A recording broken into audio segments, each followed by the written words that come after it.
family companies really bring together a set of issues that humanity has been struggling with for millennia. I mean, they're at the core of who we are as a species.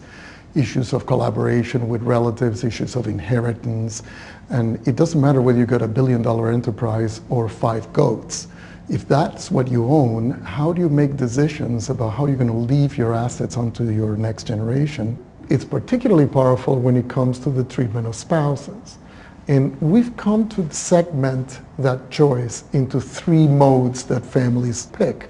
In one choice, my daughter's husband is my son.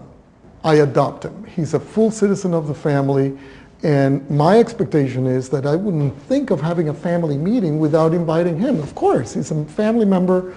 We would tap his opinion. We would share all the information we'd have about our enterprise and everything else with him. He's, full citizen of the family.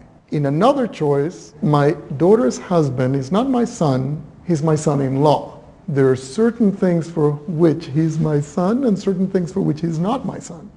So what happens in those families, I often tell families that it's like having a green card. You are a resident alien of that family, so to speak.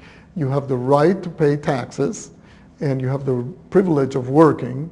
And if we have a war, we'll recruit you, but you can't vote. So it's kind of a hybrid condition. You're in the family, but you're not. So what happens when you're organizing a family meeting in that condition? Somebody has to have a conversation about, do we invite the in-laws in? And if we invite the in-laws in, for what part of the meeting do we invite the in-laws in?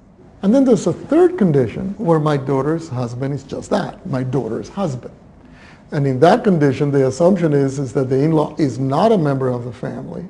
And we wouldn't think of having a family meeting with them in, because the assumption is that they're really here with a tourist visa, so to speak. They don't particularly have any rights. And in fact, if anything, we have to guard against their involvement because they may misuse the information we may share with them. Now, where a family is on that continuum really depends on the family's culture, the family's personal experience with matters like divorce. Families where there's been a high incidence of divorce are naturally much more cautious around how to bring in-laws in than not. And the reality in most of the families we work with, which are large, complex families, is that you've got a whole slew of branches, each one of which has a different track record on that. So when you're dealing with issues of governance, one of the first assignments is bringing the relatives who have the leadership or have been entrusted with the leadership of the governance to actually make a conscious choice of how are they going to demarcate the boundaries of the family. For many families, the idea that making a choice about who is family is in fact a choice is a revelation. So the wonderfully interesting, and I think this is again a recurring challenge, is getting families to address the issue of what scenario will suit them best.